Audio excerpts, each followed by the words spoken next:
เมืองคำแขวงเสียงขวางจัดพิธีมอบรับเข้าช่วยเหลือส่งเคราะห์ให้แก่ครอบครัวที่ได้รับผลกระทบจากภัยพิบัติประจำปี 2025ในวันที่9ตุลา2025ผ่านมาเมืองคำแขวงเสียงขวางได้จัดพิธีมอบรับเข้าช่วยเหลือส่งเคราะห์ให้แก่ครอบครัวที่ได้รับผลกระทบจากภัยพิบัติประจำปี 2025ขึ้นที่สโมสรปกครองเมืองภายใต้การเป็นประธานของทานธงสวรรค์ราชวงศ์คณะประจำภาคเมืองผู้ชี้นำเวียกงานเศรษฐกิจสังคมมีหัวหน้าห้องการอนุกรรมการคุ้มครองภัยพิบัติขันเมืองพนักงานรัฐกรห้องการแรงงานและสวัสดิการสังคมเมืองตลอดฮอดเลขาผักบ้านในบ้านห้องในบ้านที่ถูกผลกระทบจากภัยพิบัติน้ำท่วมจากพายุวิภาในวันที่22-23กรกฎาคมผ่านมาในพิธีทานชิวทัดดวงสมพรหัวหน้าห้องการแรงงานและสวัสดิการสังคมเมืองได้ขึ้นผ่านข้อตกลงของฐานเจ้าเมืองว่าด้วยการแจกย้ายเข้าช่วยเหลือสงเคราะห์ให้แก่ครอบครัวที่ได้รับผลกระทบจากภัยพิบัติน้ำท่วมประจำปี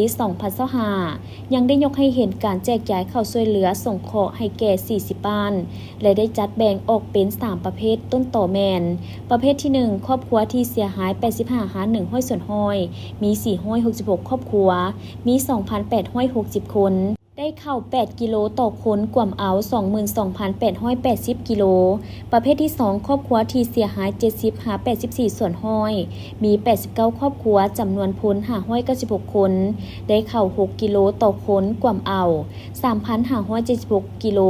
ประเภทที่3ครอบครัวที่เสียหาย50หา69ส่วนห้อยมี283ครอบครัวจำนวน 1,787 คนได้เข้า5กิโลต่อคนกว่าเอา 8,935 กิโลรวมทั้งหมดเข้าช่วยเหลือ 35,391 กิโลโอกาสดังกล่าวทานธงสวรรค์ราชวงศ์ได้โอ้ล้มก่อนอื่นหมดทานยังได้แสดงความเห็นใจต่อกับครอบครัวที่สูญเสียทางด้านทรัพย์สินเฮือนศาลบ้านซองและผลผลิตกสิกรรมของประชาชนที่ถูกภัยพิบัติจากธรรมชาติในครั้งนี้พร้อมทั้งเรียกร้องมายังประชาชนผู้ที่ได้รับข่าวสารจำนวนดังกล่าวจงนำใช้ให้เกิดประโยชน์สูงสุดพร้อมนั้นก็ให้ทุกคนจงมีสติระวังตัว